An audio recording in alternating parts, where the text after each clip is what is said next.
through early menopause at the age of 38, which is known as premature ovarian insufficiency. It was really hard. I didn't know where to turn, despite being a consultant myself. 95% of dietitians in the USA are white.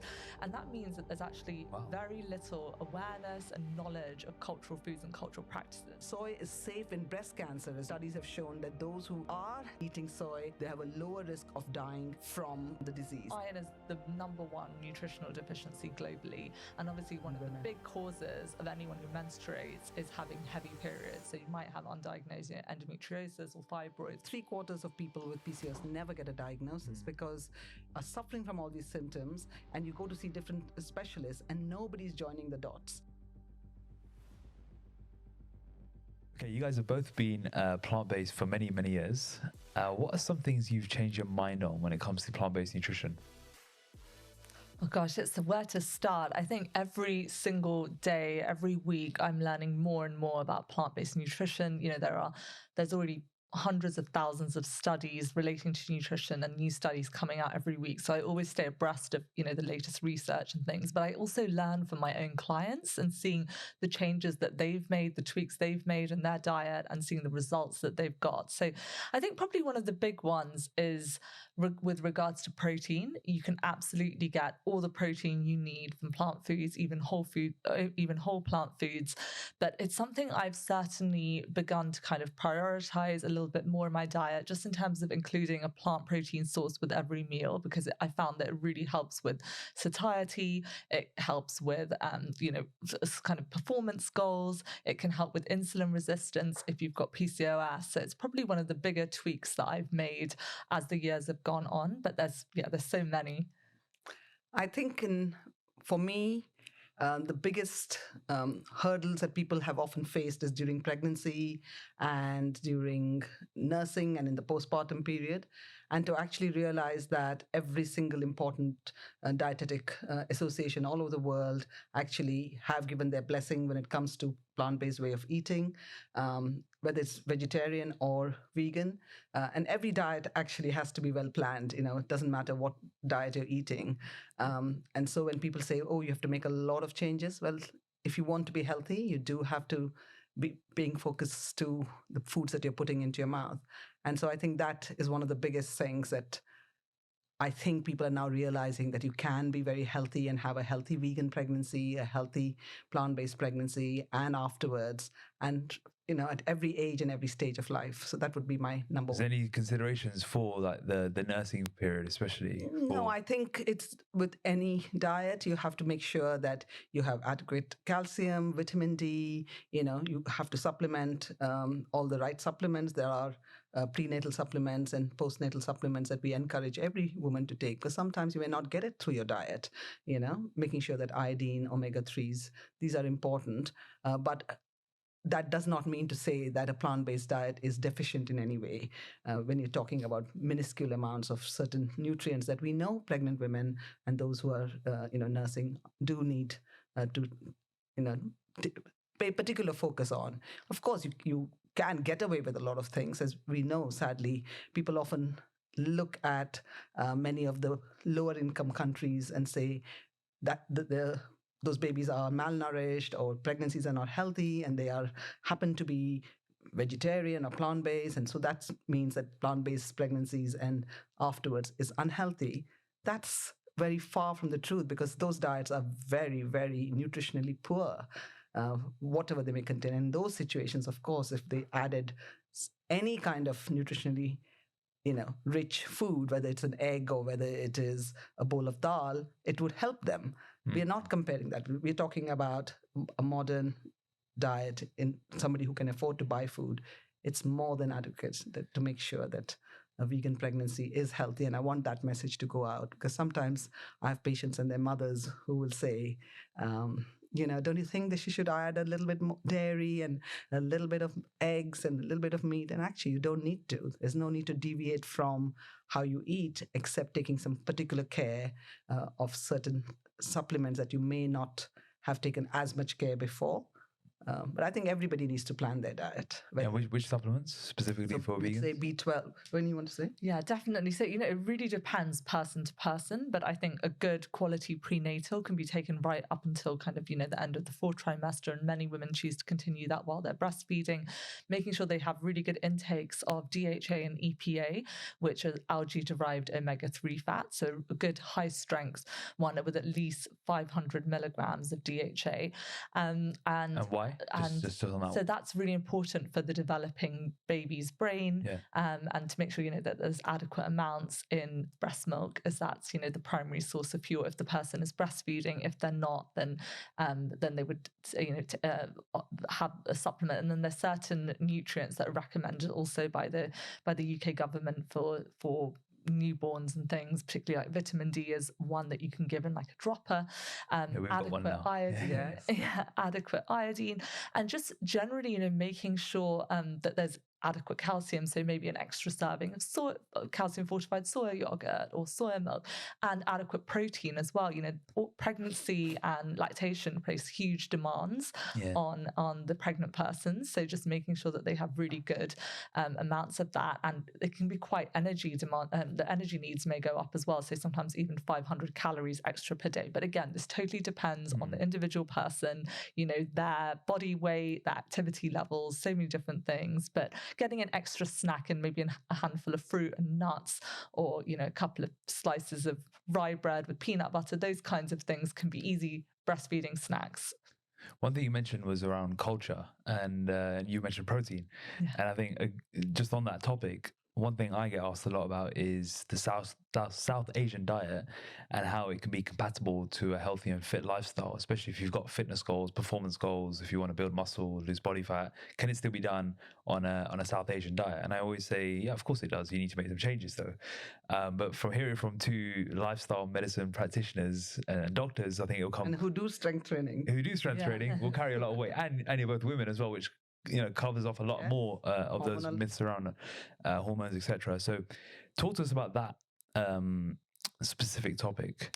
Well, it's a massive misconception, and it often stems actually from the nutrition and dietetics world. So if you look at dietitians in the USA, they've actually done an analysis finding that 95% of dietitians in the USA are white.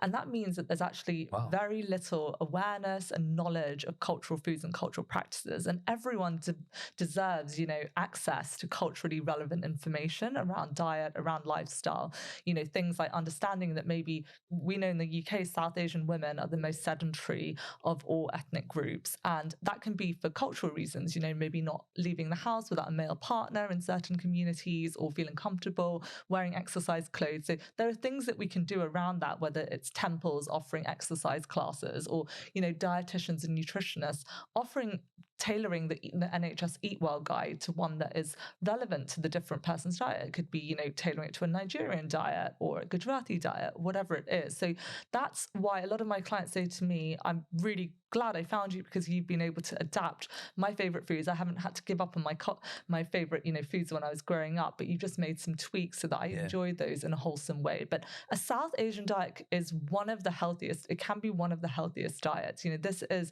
a dietary pattern that is plant predominant, that we have some incredible foods that are there in the diet, whether it's chickpeas, lots of different variety of legumes, herbs and spices, which are the most antioxidant rich of any food category, whole grains like brown rice. So we have some really fantastic foods, and ancient grains. A lot of these, popular trends around millet and amaranth and things, they actually originate. A lot of them are in abundance in India, but they've been displaced by just sort of regular wheat chapati. So you can find a lot of this diversity in the South Asian diet, but it's just going back to sort of our more ancestral diets, maybe what our grandparents ate and things, and making those sorts of tweaks. But it's so important because food is not just fuel. Food is memories, it's, connection, it's a way of showing love, particularly in our communities. Some of the happiest moments would be around the dinner table or your grandmother feeding you. So you shouldn't have to give up on all of those, whether you go plant-based, whether you go vegetarian, whatever your goals are. But yeah, you should be able to enjoy your foods. So how would you go on? I think what Rohini is saying is that the diet is very rich in legumes, and we know legumes are a good source of carbohydrate, healthy fats and protein. And yes, you do need to make some tweaks. So I would suggest, for example, when I make my curry, for example, I would put, soy nuggets into it, or textured vegetable protein into it. Or if I'm making a dal or rajma, I would put a whole bag of spinach into it. So you would find different ways of bringing in the goals that you may have, whether it is a protein goal, whether it is a complex carbohydrate goal, understanding how to bring in, the raw and fermented foods. South Indian, I'm a South Indian, and so we have things like idlis and dosas. And so actually there are so many different types of dosas that one can make, rather than just the white rice with the lentil. There are different sprouted dals that you can, legumes that you can use to actually make these, which are high protein. And so you could make, again, more tweaks in that itself, ensuring that you bring in some soy products, even though they're not necessarily natural to the South Asian diet. There are so many benefits. It's a legume, it's a bean, soybean. So I would encourage people to bring those aspects in, unless they're allergic. And I don't know if Rohini again wants to add something. Well, that's a good question. Like, if you are allergic, so my aunt, for example, she's vegan, and the reason she's vegan, she's allergic to soy, onions, and garlic. And she's also allergic to dairy, which is why she went vegan. Correct. I said to her, what do you eat for protein? And she's not protein focused. She doesn't really care about protein, but she could probably benefit with having it in. Obviously, me giving advice is not the place for it. Yeah. But what would you say to that situation where soy is not on the cards? So in the white European populations, the level of allergy is only 0.3% of the European population for soy, whereas we know that globally lactose malabsorption or lactose intolerance is at least 70%, and it's actually higher in certain ethnic groups such as South Asians and certain Black people. So generally soy can be actually a really good kind of replacement for dairy. But obviously for people who are intolerant or allergic, there is a big difference between whether someone has an intolerance as well or an allergy. Those are two distinct things. And sometimes for example, people who think that they have a wheat intolerance, it's actually related to the FODMAPs, the indigestible carbohydrates, and that can be really difficult to digest in kind of onions and garlic and wheat. And it's not a true kind of food allergy or anything. So definitely working with a nutritionist or a dietitian who can help maybe reintroduce those foods safely. If someone has, a proper allergy or they're just not coping with it, there are so many other ways to get your plant protein in. There is a plethora of other legumes. So did you say she was allergic to chickpeas as well? No. Or no? So she could have chickpeas, she could have kidney beans. So how do you manage it without lentils. throwing the protein and carb balance off? Because oftentimes if you just throw in dal, lentils, yeah, and it's beans, the main source is carbohydrates. Yeah. Absolutely. So it would be, if someone has a weight loss goal or they're really struggling, in that case, they would actually the best thing to do is to reduce the grain component and have maybe a big bowl of, rajma or chole or dal, and then lots of kind of other non-starchy vegetables on the side. And then there are other options now as well that are more allergen friendly. So you can get things like, instead of textured soya protein or TVP, you can, there's a great brand in the UK that does sort of fava bean protein or pea protein. That could be a really good thing. And someone like your aunt who's probably, a little bit older, then I would recommend adding in something like a pea protein powder supplement, maybe with a brown rice protein. She could have a smoothie in the morning or add that into maybe dalia or porridge. And that could be a good way to meet her protein goals, especially if she's got other goals in mind, like weight management. And if you're plant-based, do you need to worry about different protein powders, mixing them up, like a bit of protein from pea, a bit from fava? Not as much. I do think a pea protein and brown rice blend is a really good one, because it gives you a really good kind of spread across all the different amino acids in good amounts. But it's really important to remember that all foods have all amino acids. The only food that actually lacks one of the 9 essential amino acids is collagen, interestingly. So people don't need to stress about that. If you're eating a variety of different foods across a kind of a 48-hour period, your body cycles through those different amino acids. So you don't need to stress about that or worry about food combining. People can rest assured. But I think having a good source of plant protein with every meal can really help a lot of people with just all of those things I already mentioned. So the food combining myth is a myth, because I remember back in the day I was doing that. It's very on vegan days. I'd have beans and I was like, I need nuts with that as well. I think what happens is it just puts an additional level of stress on what you're trying to do, and it is important for extremes of age to be more focused, and those who have, who are older, or those who are having performance goals, to focus a little bit more on protein.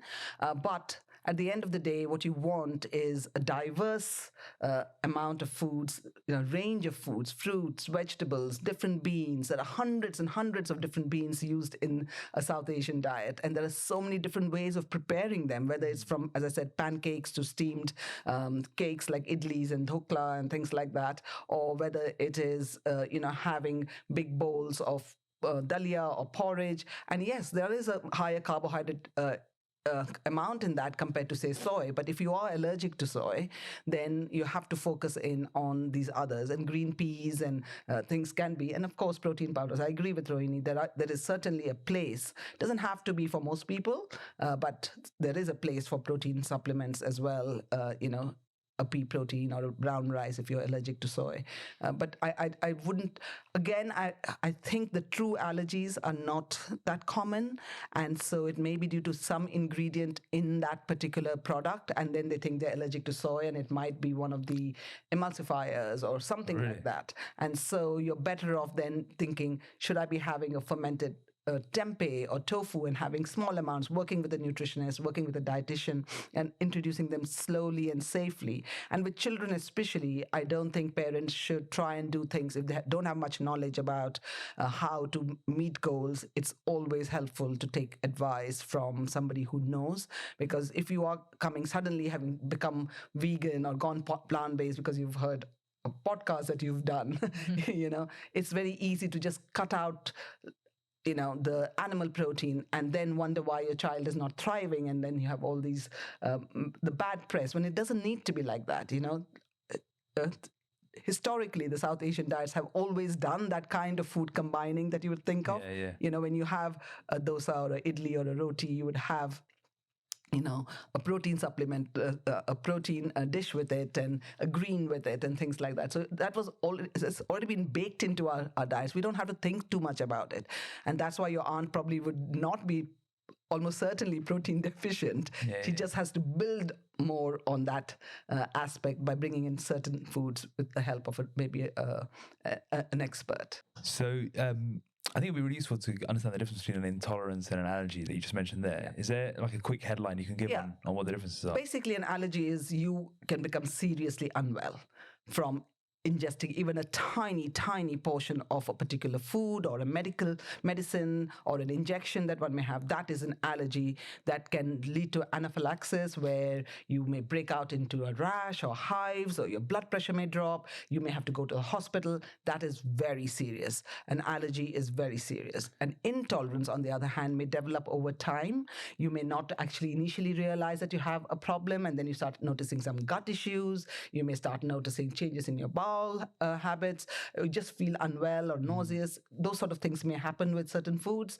And so you just start avoiding them because you've developed an intolerance to it, rather than you're not going to become really unwell, but you are somebody certainly who doesn't feel good on it. So intolerance versus allergy. Allergy is serious. Intolerance is not so serious, but pretty much a pain. And it's not mediated by the immune system. So it's with an intolerance, the body is actually, in certain cases, not in all, but the gut is able to heal. So a lot of people find, it can be, they can develop a certain intolerance. It could be after, maybe multiple rounds or years of antibiotics that they've had to take. They may then develop an intolerance. And sometimes those antibiotics are needed for life-saving or life-changing things. But anyway, the intolerance could develop as a result of that. And sometimes after a while, it can get better. So in food intolerances are in a sort of different category, but they are becoming increasingly common. And part of that is, due to the standard Western diet that we've adopted, due to other lifestyle and environmental factors. And there are lots of people out there ready to take your money and say, oh, you've got a food intolerance, why don't you take this test? And you'll see things like IgG tests advertised on Instagram and other things, and they're ready to make a quick buck. But those are scams. And it's really important to understand that if you can't have a test that can pick up an intolerance. It's the only way to really identify that is by keeping a symptom diary and working on kind of elimination and reintroduction of certain foods, ideally with a registered dietitian. With an allergy test. There are, variety of ways of allergy check. testing is different. Yeah. But it's really important to understand that, because a lot of people spend, hundreds of pounds, and you'll see people on really restrictive diets where they have a whole list of things they can't eat. And it's sometimes they've done hair analysis or, saliva analysis. Well, the stress probably makes half the symptoms. Yeah. And, people are suggestible, and a lot of people do take comfort in taking a supplement or a tablet when actually it's not doing them any good and is costing them both physically as well, because you're cutting out some very important food groups, but also it's costing you a lot, because most of these supplements are really expensive, which is why I was saying whether one is trying to get pregnant, whether one is pregnant or is nursing, whether one is in the menopausal phase or any other stage of life, there are very few supplements that one really needs to be focusing on. As I said, B12, vitamin D, omega-3s and iodine, probably, and of course folate during pregnancy and while trying to get pregnant. Are probably the key ones. And the rest you should be able to get. Calcium is made in the soil and is absorbed into the plants. You don't need to take a calcium supplements except in pregnancy and things like that. You don't want to take it on a regular basis. It's not needed. Even oranges have calcium. So you just want to eat a diverse range of foods and be thinking, how do I bring in more color on my plate? How do I bring in more variety on my plate? How do I try more foods? And if you have children at home, be open to actually making them taste and sit at the table and try different foods, because you'll be surprised. It's mostly our ways of not liking certain things that we transfer on to the younger members of the family. So it's just remembering those little things, and actually you can get all your nutrients that way. And also with intolerances, sometimes people develop, these intolerances, or they're kind of worried about certain healthy foods. And actually that can be because, the gut is in a state of dysbiosis or damage after years of eating that standard Western diet rich in ultra-processed foods. So fiber is a great example of that. If you've not been used to having much fiber in your diet, then, a tablespoon of chia seeds in the chia pudding could actually really cause you a lot of bloating, a lot of gut issues. So that's why fiber needs to be really introduced over time, especially if you're moving from the sort of standard Western diet. If you've sort of phased it in gradually and maybe you've always been quite health conscious, you could probably transition to a whole food plant-based diet more quickly. But everyone is different, and that's why that shouldn't be a barrier to adopting a plant-based diet. It just needs a little bit more time. So gradually adding things in, maybe one step at a time, switching to whole grains, then gradually building up legumes. So start with a tablespoon of lentils, then build it up to kind of a quarter of a cup, then a cup. Then, you could end up being like me and having bowls and bowls of it and not having a problem. What are some signs of intolerances? You said you keep a symptom diary. What sort of things would you be looking out for if you're doing that? It can be really wide ranging. So it could be things like, GI changes. So it can be flatulence, bloating, diarrhea, constipation. It could be kind of mood changes, it can be headaches, nausea, all of those sorts of things, but it can be really wide ranging. And how do you know what you're actually... And that's why it's so difficult to pinpoint, because it could be, maybe the thing that you're having something with, you might not even realize it, but it could be the way that the product is formulated, and it might have an additional emulsifier or additive in it that's causing that reaction, or it could be something to do with your menstrual cycle. It's difficult. That's why it takes time. You need to... And that's why intolerances have to be, you yourself have to play that detective a little bit rather than somebody else. But don't be very quick to decide that you're intolerant to something, because it may be that you're actually intolerant to a little ingredient into something, if that is happening repeatedly. And so trying different types of the same product may actually be a good way. And also understanding that if you are intolerant to something, then you work with somebody and slowly reintroduce it, especially if you've been unwell or you've been on antibiotics or you've been on a different diet all this time. Because remember, fiber is only found in plants. And so if the ultra-processed diet forms 60% of the British diet, and that's also for the South Asian diet now here. So as a result, if you're not used to putting in fiber into your body through dals and beans and whole grains and vegetables and fruits and things, you're going to react quite badly, and then you're going to think, oh, I'm intolerant to that product, especially soy or something like that, when actually it might be the dairy that you've been having, and the bacteria that are there in your gut are not able to deal with the fiber. They don't know what to do with it, because it's a different groups of bacteria that deal with fiber rich foods, and those are the healthy bacteria. So if you don't encourage that, and so you start slowly build up, and I would say taking 3 to 6 months, how much urge there may be for somebody to go completely plant-based very quickly, it's much better to do it slowly so that you can actually sustain it for life, because it's a wonderful, joyous way of living. Amazing. So one thing that's come up a lot is soy. And you mentioned using soy in South Asian diets to help increase protein levels and probably to create some element of flavor and just creating the same sort of textures as you get with other meat dishes. I still continuously get asked around soy and whether it's healthy for you, whether it's going to ruin your hormones, whether it's going to, all the different myths that are out there. If I was to point someone to this podcast and say, listen to this timestamp here for these minutes, this is why it's completely fine for you. What can you say on this subject as a doctor? So it's not my opinion. This is science. This is fact. Soy is safe. Soy is good for you. Soy is fantastic for the vast majority of people, except for, as I said, the 1 to 3 people out of 1,000 that are truly allergic to it. Why is soy so good? We know this. First of all, it's a legume. It's a bean. It's known, the scientific name is glycine max, and it was discovered probably about 5,000 years, we think, or even longer in China. So it's been in the Southeast Asian countries. It's been around for a long time, who have no problems with health, with reproduction, with fertility, with men's health, with women's health, low risks of all kinds of certain cancers like ovarian, breast, womb, prostate cancers. And we know that soy, we have got over, I would say, 20,000 different kinds of studies and papers and things. Every month there are so many papers that come out. And you would be hard pressed to ever show me an evidence-based trial or paper that has shown that soy is not safe. Okay, there's not one. There was one case report of a man who drank, 15, 20 liters of soy milk. But basically, soy is a bean, and why it is so unique, it's not that different from chickpeas and kidney beans and pistachio nuts. And, it has isoflavones, which are these plant estrogens. There are 2 types. There are many types, but lignans and isoflavones are the 2 big groups that people know of.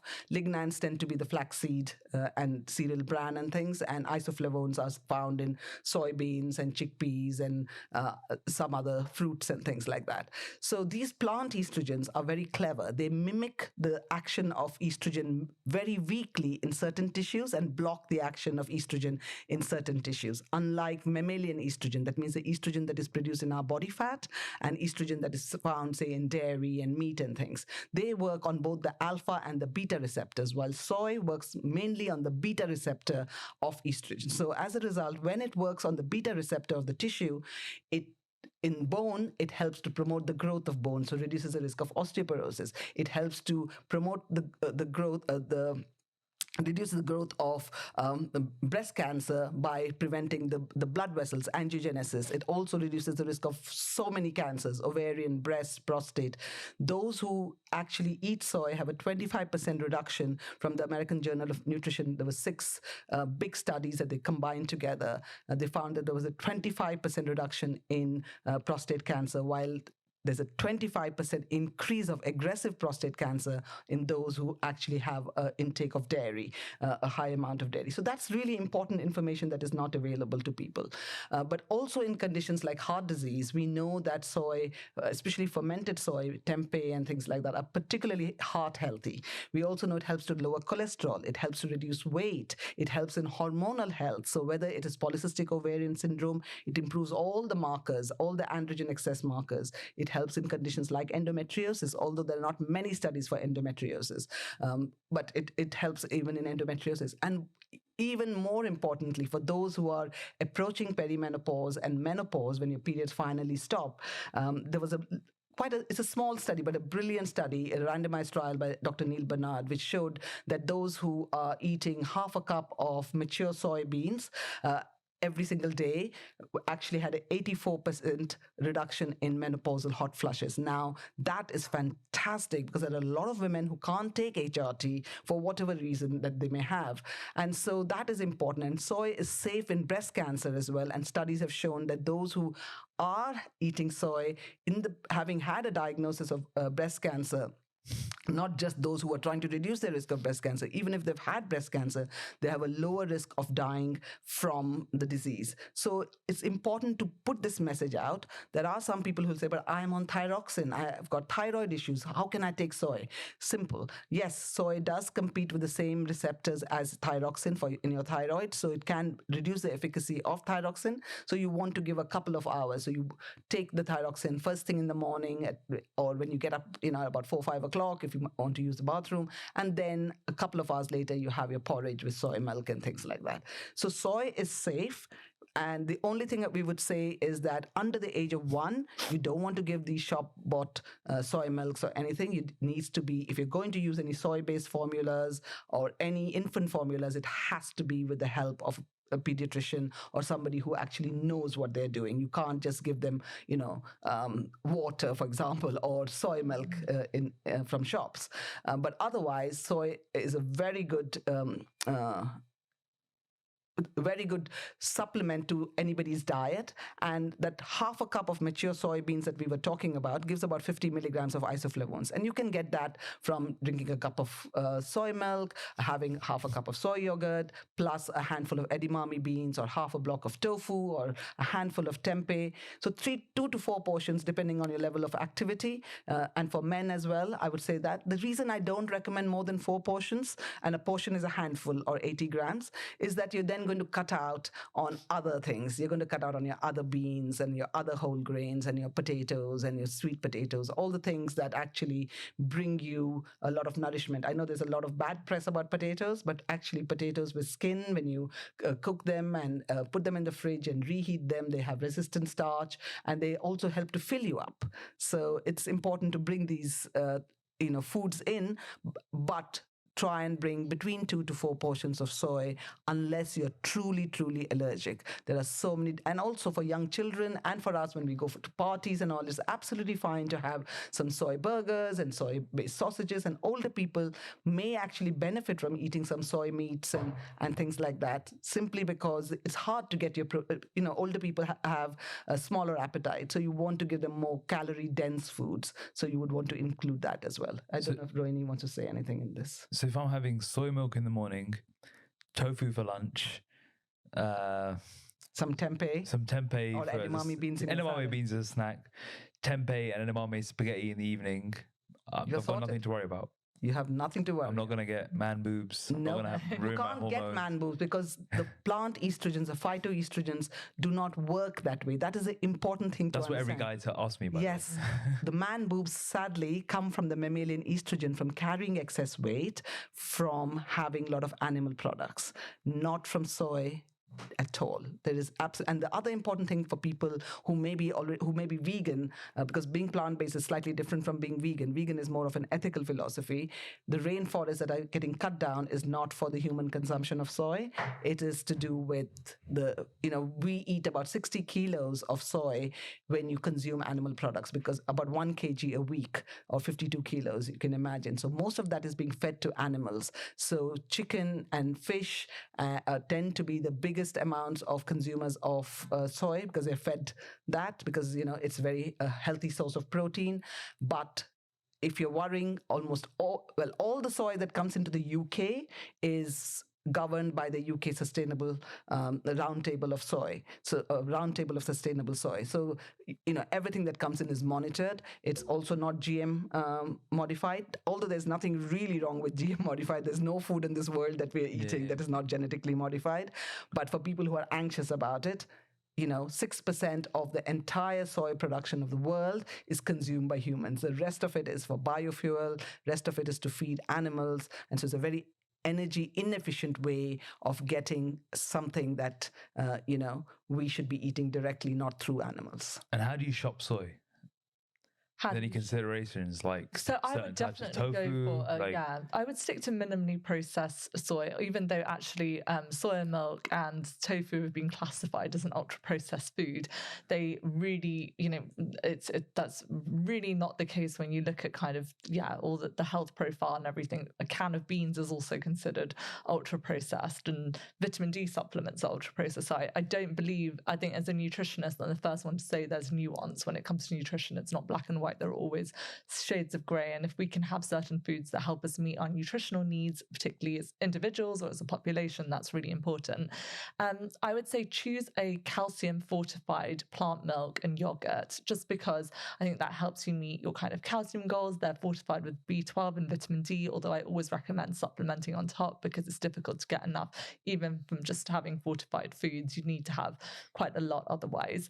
And that's my advice. So organic brands are often in the UK not fortified. They're not calcium fortified. So people who are choosing organic, then they should just be aware of that. And that's why I go for ones that, have that added calcium carbonate or whatever. And same with the tofu, just a third of a pack of cauldron tofu will give you half the RDA for calcium in the UK if you're a woman. So it's really not that hard. It's like something you can add in. You can add it in instead of paneer, have tofu palak, or have, I saw Mira Manik, who's been on your show, and she's a friend of mine. She made tempeh parathas. Like, there's so many different ways to include these foods in our diet.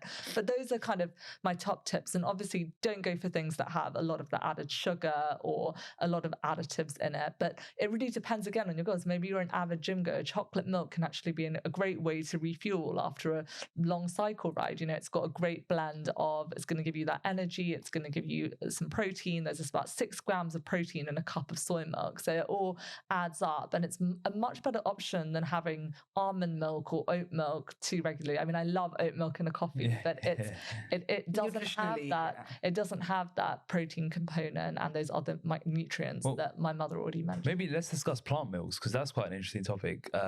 What are your thoughts on plant milks and the different options that we have at the moment? Apart from the fact that like a coffee with oat milk or flat white with oat milk is like, we're not talking about what you do at once. It's like dessert, right? That is. No, I think, and it's important to enjoy things as well. Like, I love a flat white with oat milk. I think for daily consumption, then I would go for the kind of unsweetened, calcium fortified soya versions. Pea milk is a great allergy friendly option, and there's some good pea milks coming out in the UK market as well. And I'm a fan of that. I actually saw a pea milk the other day that had a higher protein ratio than even soy milk, but it's good for children, just to add some variety in as well. Maybe you're having a lot of tempeh and tofu and you just want to add in another aspect because you mentioned that you have that, just getting that diverse mix of plants in. And peas are also very, very sustainable, so that's a good option to have maybe for your aunt. That's something you could recommend. So those are kind of the top things I'd look at. Things like almond milk are quite nutritionally deficient. They usually have less than 3% almonds. It's mostly just really expensive water. So, to some of those, if you enjoy those, that's, fair enough. And I love seeing the variety that's out there. I think it really upsets me that we're now moving towards, regulating these products, so we can't really call them plant milks anymore, and they now officially need to be called plant-based drinks. But now a third of the UK population actually consumes some type of plant-based milk, and that makes me really happy because I think it's a really simple swap that one can add in. And I love all the plant-based yogurts as well. I use it in my cooking, baking, general consumption. There is a hierarchy for plant milks, and again, I want to stress, if you're not allergic to soy milk has to be top of the chain. It's almost as sustainable as oat milk. So definitely soy milk. And then she said pea milk, hemp milk, maybe next in the line. Then comes oat milk. And then almond milk, rice milk are right at the bottom of the chain. Yes, they don't have the nasties that dairy has, but they don't have the nutritional benefits that soy has. And so any of your listeners who are, have been told that soy is not sustainable or for human consumption, or that soy will mess with your hormones, whether it is hormonal health for women or for men, if they've been told that soy will can cause breast cancer, or actually can worsen breast cancer. And if you have breast cancer or prostate cancer, you shouldn't have it.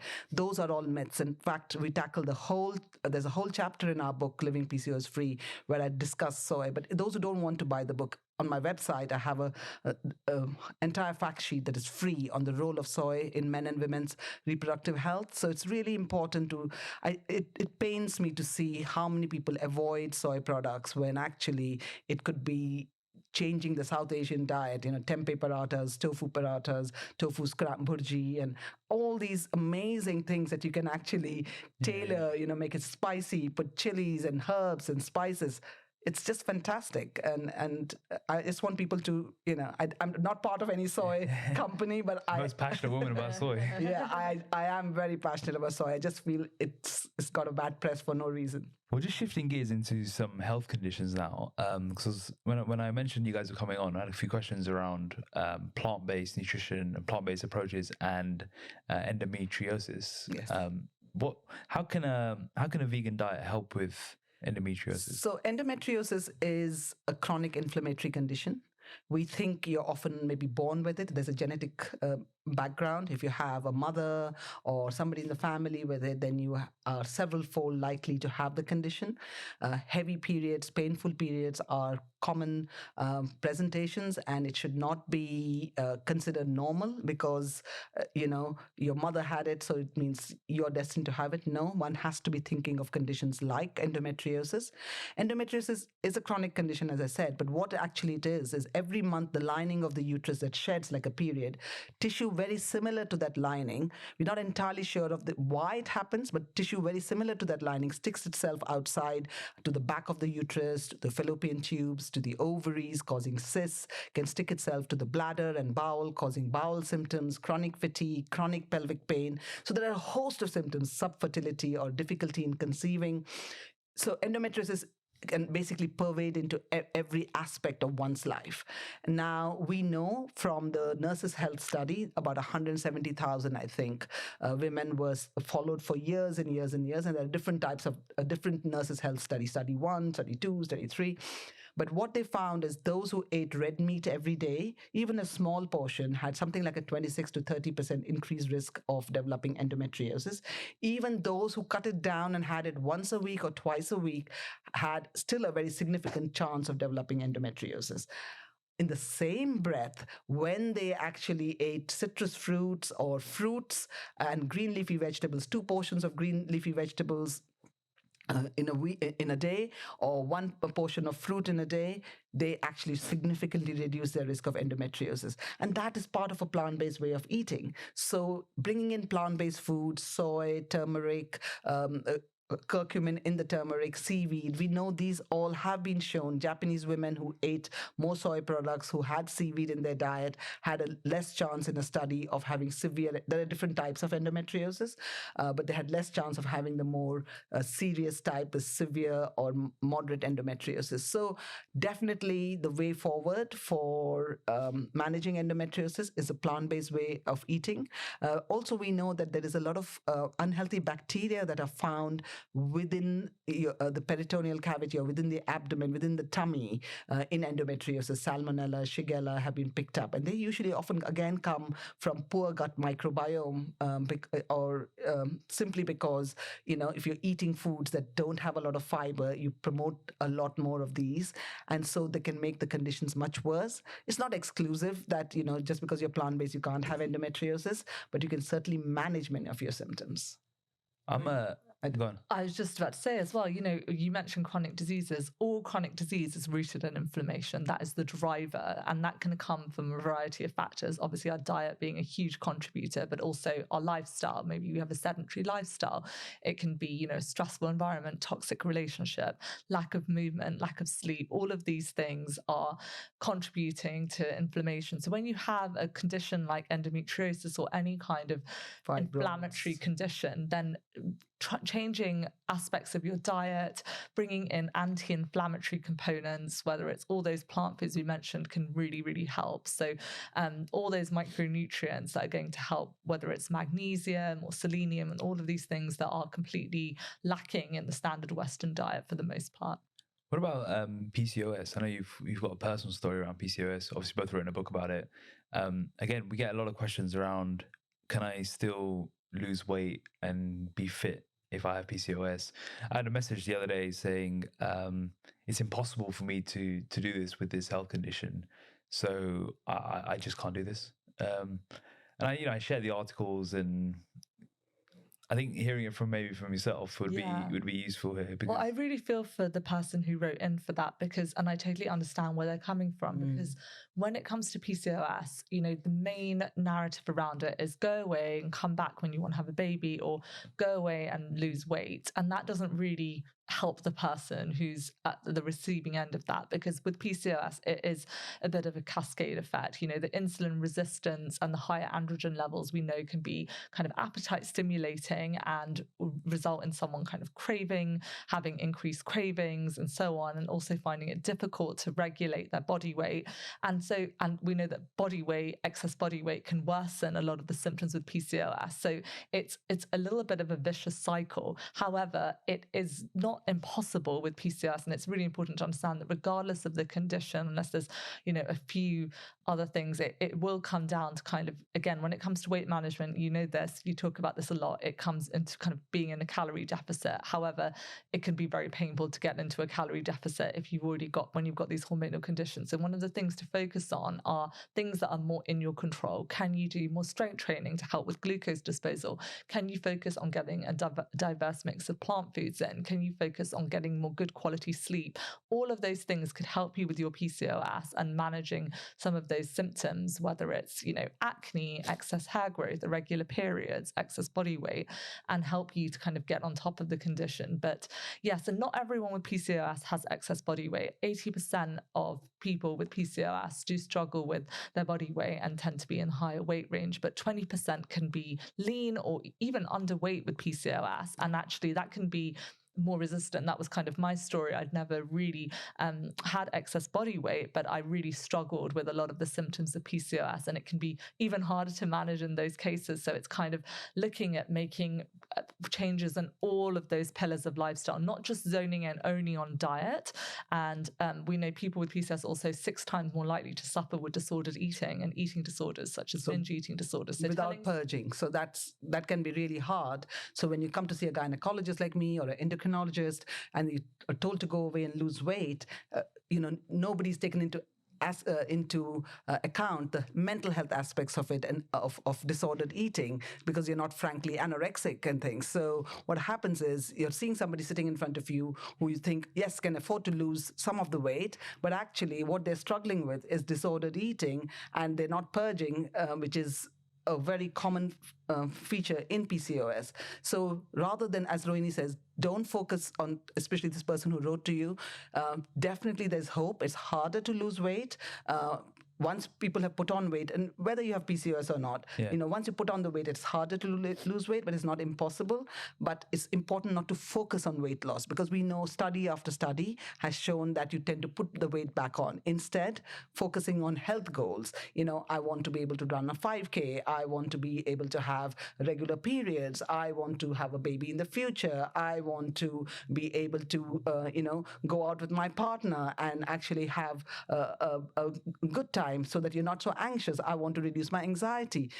By focusing on those goals, you then focus on one of the easier lifestyle pillars. For you, that might be sleep. You can focus on a little bit of sleep management, or it might be that you can reduce your stress levels, or you can increase your exercise levels and do strength training. So when you focus on one lifestyle pillar, when you start exercising, you think, you know what, I don't want to eat that samosa. I'm going to actually have a tofu scramble. When you eat the tofu scramble, you feel better, you feel more full, you don't want to snack food, so you tend to sleep better. When you sleep better, you stress less. When you stress less, you don't want to drink alcohol. I think focusing on body composition is such a great kind of approach when it comes to PCOS. So again, focusing on strength training, getting those gains in. And interestingly, we mentioned this in the book, it's the most common menstrual disorder amongst Olympic athletes.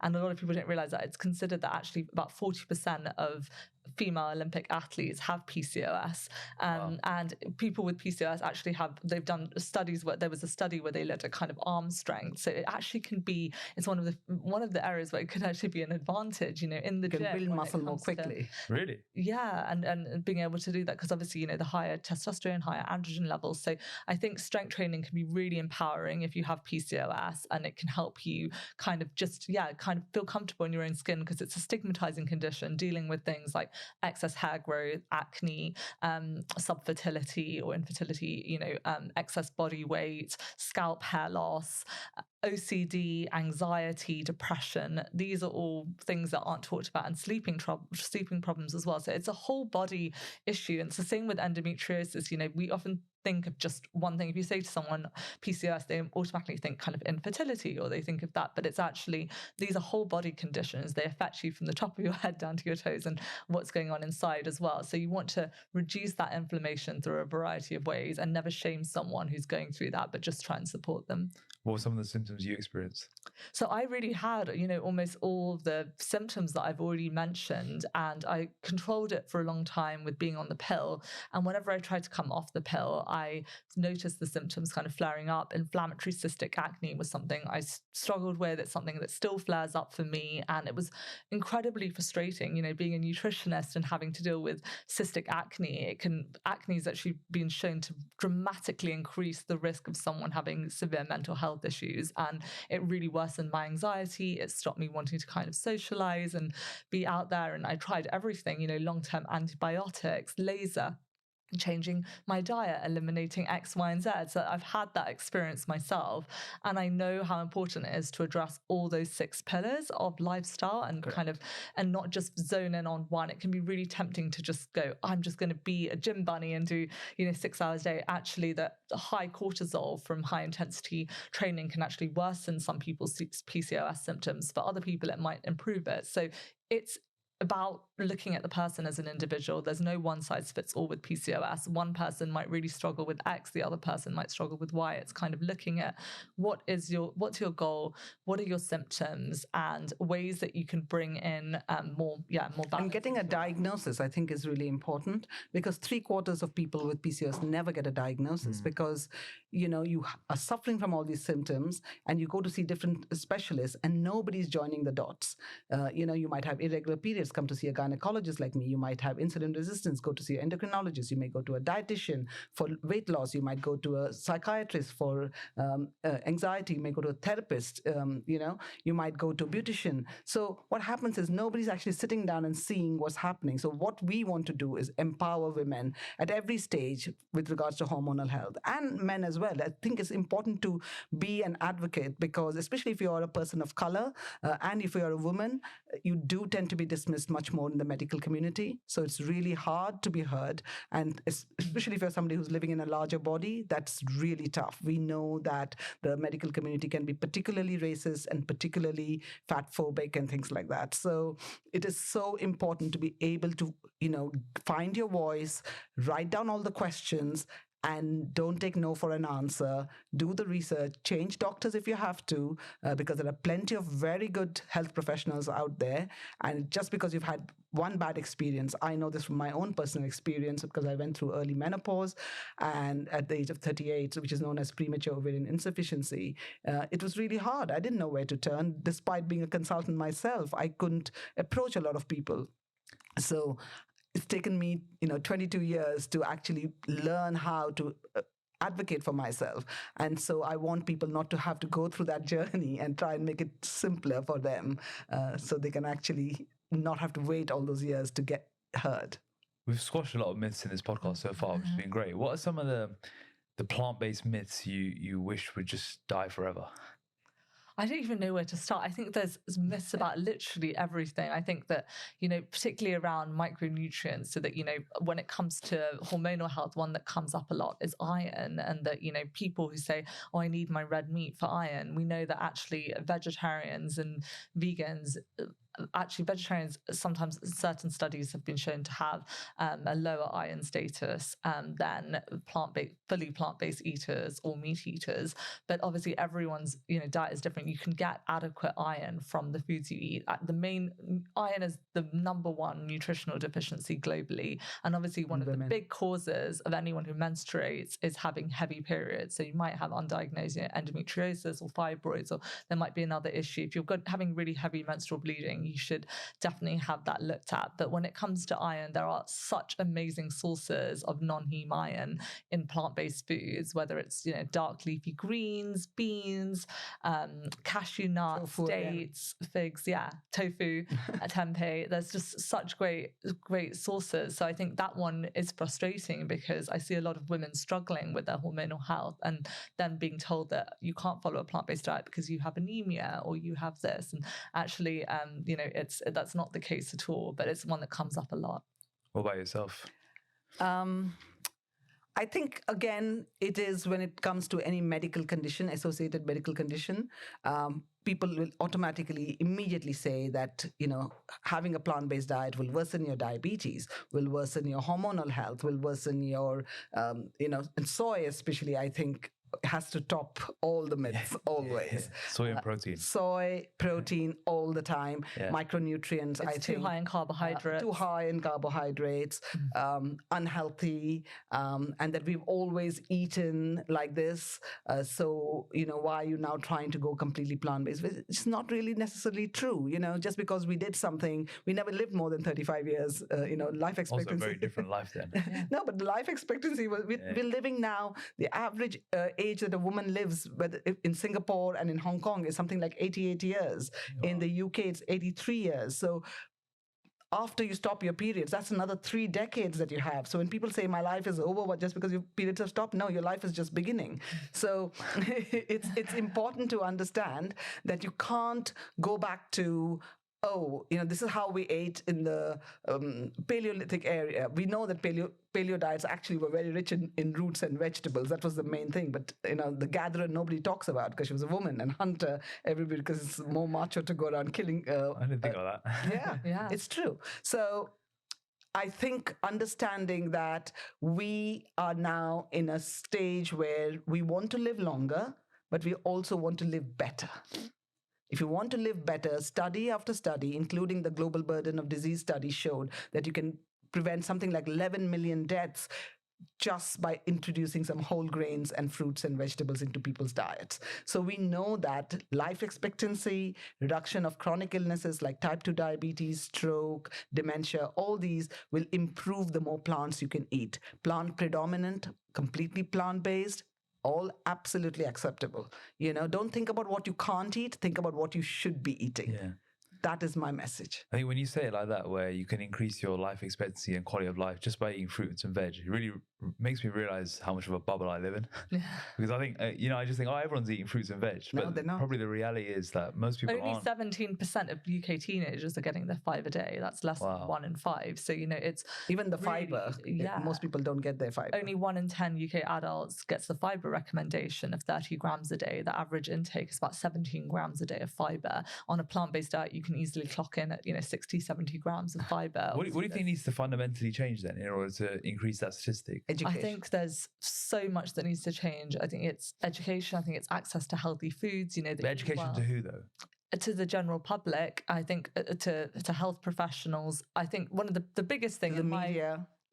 The biggest thing that needs to the biggest thing that needs to change is our food system. We're importing about 70% of our fruits and vegetables into the UK. The food system is incredibly skewed. It's corrupt. It is terrible because most people cannot afford the healthiest foods, the bulk buys, the discount deals, the ultra processed foods that make up the majority of, most people's diet, is also because they're really, really cheap. So we need to be making fruits and vegetables. We need to be subsidizing fruits and vegetables instead of subsidizing meat and dairy. And we need to be reducing ultra processed foods in the diet. But it is about, that access, that education. It's not just for the 1% or the 5%. It's changing what's on people's plates generally. And, that starts at a young age, ideally. Yeah, I think through education of changing public policies, education of the government, education of health professionals, because none of us are taught nutrition really. None of us are taught lifestyle. How it can impact our health, and so we are very good at prescribing. Very good at, I'm a surgeon, I operate and things like that. So very good at those things. But what we are not good at is how do you prevent somebody from even reaching that stage. Yeah. And so yes, the general public have got some responsibility, but I would say most of the responsibility of being educated is actually outside that, because really, unless you subsidize the food, unless you educate and the people who are in charge of these policies, you cannot make these changes. It's really very tough on an individual level. If you're living in a food desert, if you don't know how healthy food should taste, it's impossible for people to change. And that's the socioeconomic background that we have to work to improve rather than continue to support it. And tobacco was in that sort of situation. As health professionals, we often ignored the information that we had to provide. Now it's with alcohol. We don't spend enough time explaining to people that there is no safe limit of alcohol. Every time you ask somebody how much alcohol they drink, as a doctor, you should be duty bound to explain that that is not something that is a healthy option. There's nothing like drinking in moderation. What do you mean by there's no safe limit? There is.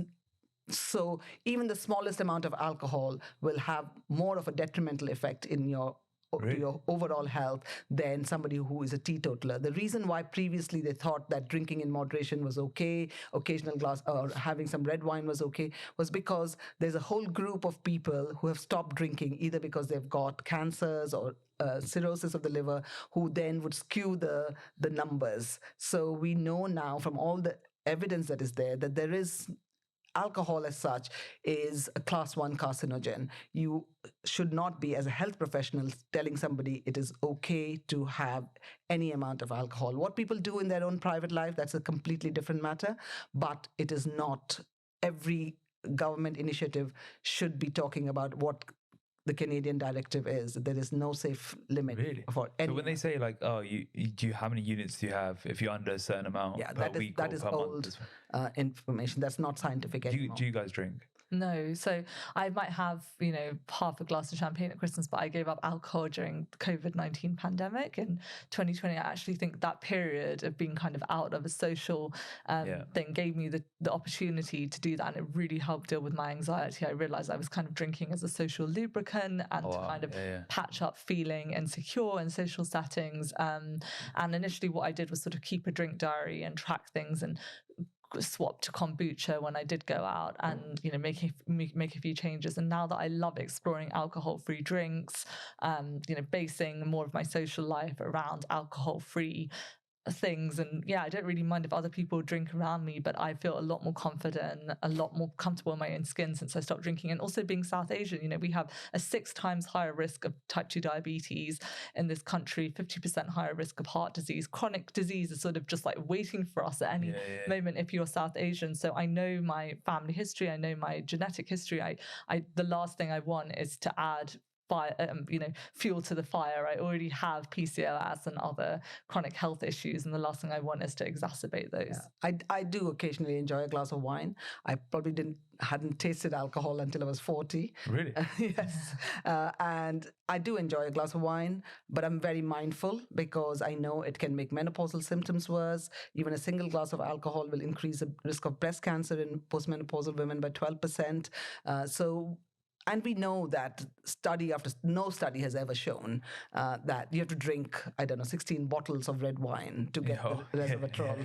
You'll be lying in a gutter or dead from cirrhosis. So if you're going to do it, I always recommend doing it as a treat, as an occasion, with company, so that you are very mindful when you drink alcohol, because it's like with anything that is dangerous, you should be very mindful and that's what saddens me, is it's been so normalized that well, the problem is, you said when you have it as a treat with company, that's pretty much Well, all the most people, time. Yeah, but will make an I'm talking excuse. about a glass of wine. As I'm in, not most talking people about make an binge excuse. drinking. Yeah, they make an excuse to do that every couple of days, right? Yeah, well, you don't have treats every day, do you? You're not meant to have a treat every single day. That is the whole word of treats, is actually understanding that when you treat yourself, it is a special thing. It's not something that you do every day. And if you're going out with friends and you're drinking every day, that's no longer a treat. That's something that you're doing regularly. Yeah. If you're doing it because it's a special occasion, if you're limiting the amount of alcohol, maybe that's okay.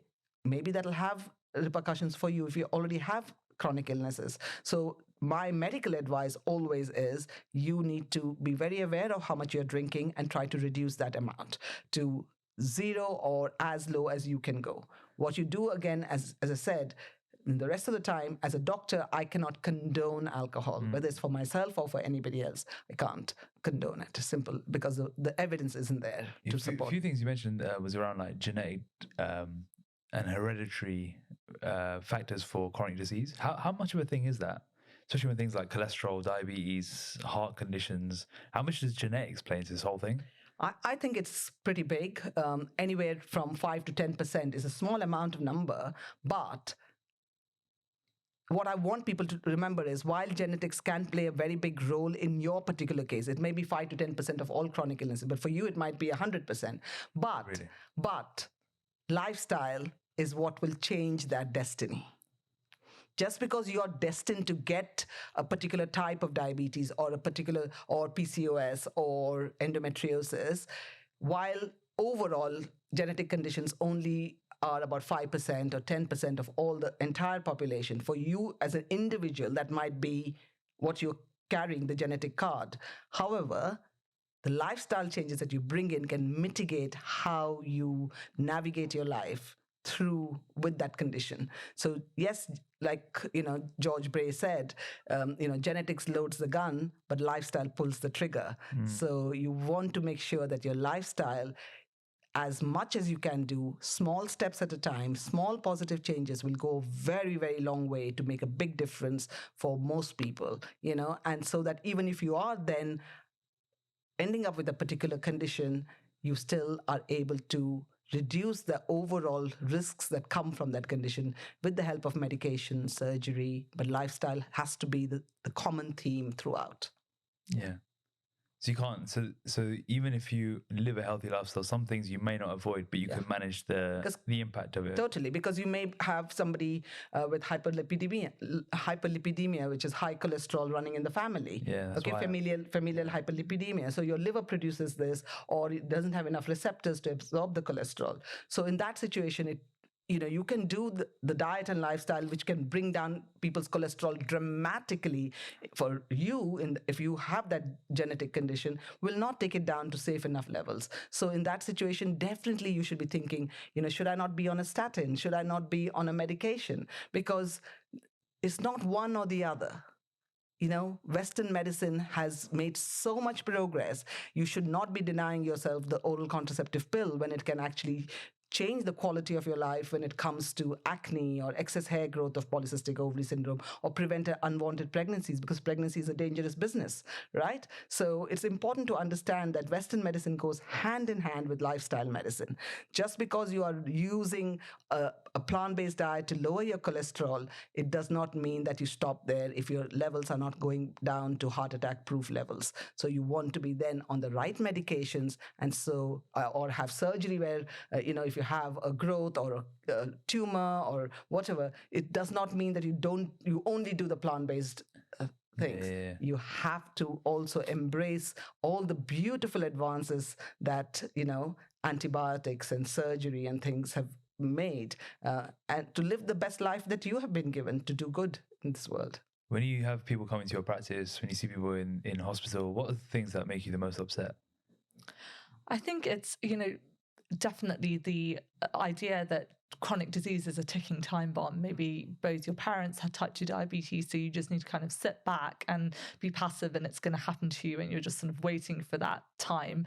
And it's actually understanding that, there's the best time to make changes is right now. It doesn't have to be all or nothing. It doesn't have to be perfection. It's kind of, I always say, progress, not perfection. It's like adding in those simple shifts, those changes every single day, and making those practical swaps. Every single person is different. If you're a single mom looking after 2 kids, you're in a very different position to someone who has more disposable time and income or whatever. So it's kind of looking at what changes you can bring in, and that's a much more kind of positive and empowering way of approaching it. So yeah, definitely know your family history. Just by virtue of being South Asian, you can be at much higher risk of a lot of these conditions we mentioned. They tend to start at a more aggressive, younger age, and be just more severe. So it's kind of not realizing that you do have a little bit more power than you think to make some of those changes. So yeah, it can be quite enjoyable, quite joyful once you kind of shift things, rather than just like meeting a friend in a coffee shop and sitting down, maybe go for a walk with that coffee, or, just finding a way to get in a little bit, 5 minutes of journaling before you go to bed, like a gratitude practice. It doesn't have to be all or nothing, but those little things can make a profound difference in how our mental and physical health manifests. I don't think a lot of things actually upset me, because I have really found patients to be very accepting and very eager to bring in changes. If there's one thing that does upset me, is the amount of misinformation that is there, where health professionals or stuff that they've read in articles, because, at the end of the day, people have to keep changing the narrative. 1 minute is plant-based, 1 minute is carnivore diet, 1 minute is paleo diet. And so people are confused. That's what angers me. But generally, I find people are very receptive, because intuitively they know what I'm saying is scientific. I don't want them to believe me just because I'm Dr. Bajekal. I want them to believe me because they've read the science, they've seen the facts, and that's what I point them to, and that's what I work on. I don't want it's not an opinion that I'm spouting. I'm talking about science, trials, studies, facts, and that's what I want to empower people that come into my clinic. And that's why I have my website, because it's not possible to talk about everything in 15 minutes, or a GP gets 10 minutes. I am lucky enough to get half an hour with my patients, but even that is not enough. So providing them with resources that they can go away, whether it is the NHS, whether it is the Mayo Clinic, whether it is the Royal College of Obs and Gynae, whether it's my website, I want people to use reliable resources so they can read in their own time, write down the questions, so when they interrogate it themselves, but also, challenge their health profession, saying, but why did you say this when actually the science says this? And that, I think, is the most exciting bit of my practice. Amazing. So to wrap up, we're all vegan here. There's nothing worse than vegans preaching why you should go vegan. But in your opinion, why is it worth considering even being more vegan if you're not vegan? I actually think, so veganism is an ethical philosophy. It's to do with animal suffering. And for me, that breaks my heart. But the truth is, I want people to go as plant predominant or as plant-based as possible, because I think it's very difficult to make a shift completely until you actually understand. And I have found repeatedly with my patients, with people around me, that when they start eating in a different way, they feel more energy, they feel more compassion, their morals seem to sort of align themselves, and then they go vegan. Because it's very hard to empathize with these 70 billion animals that we are slaughtering every year, and 3 trillion sea animals. It's just such big numbers that our brain shuts down. And so what I want people to be is just think every single meal, how can I make that more plant-based? And if you never go completely 100% plant-based or 100% vegan, that's okay. I just want you to look after your own health. So be plant-based or vegan for your health, vegan for the environment, and then being vegan for the animals will just drop in. Yeah, I totally echo all of that. And I think that, people often say to me, what is a healthy diet as a nutritionist? And there's this famous quote by Dr. David Katz, there is no healthy diet without a healthy planet. We need to have a diet that can support the needs of 9 billion people and all its inhabitants. And plant-based diets are protective for that. We know that animal agriculture is a leading cause of deforestation, ocean dead zones, lack of biodiversity, essentially our future extinction. So it's one of the best ways of ensuring that your children, future inhabitants of this planet, are going to inherit an earth that's livable. And it's one of the number one things that we can do. Oxford University pointed out that one of the biggest things that we can do as individuals is remove meat and dairy from the diet. So exactly as my mother says, shifting towards a more plant-based diet is protective for your health, animals, and for the planet, and just widening that circle of compassion. So much what we talked about with chronic diseases, you lose that self-compassion, that self-love, and bringing that back, filling your body with vibrant whole plant foods, it just makes everything right. It's not the answer to every problem, but it starts with that, and just kind of making that change with what's on your plate 3 times a day can be sending a really powerful message out there. Amazing. Where can people find out more about your work? So I am active on Instagram at Rohini Bajekal, but I actually recently launched my new fortnightly newsletter, which is totally free, and it's got, a recipe, kind of top moments, blogs, lots of different things just to kind of reach out and engage more with my community. So you can sign up for that via my website, rohinibajekal.com.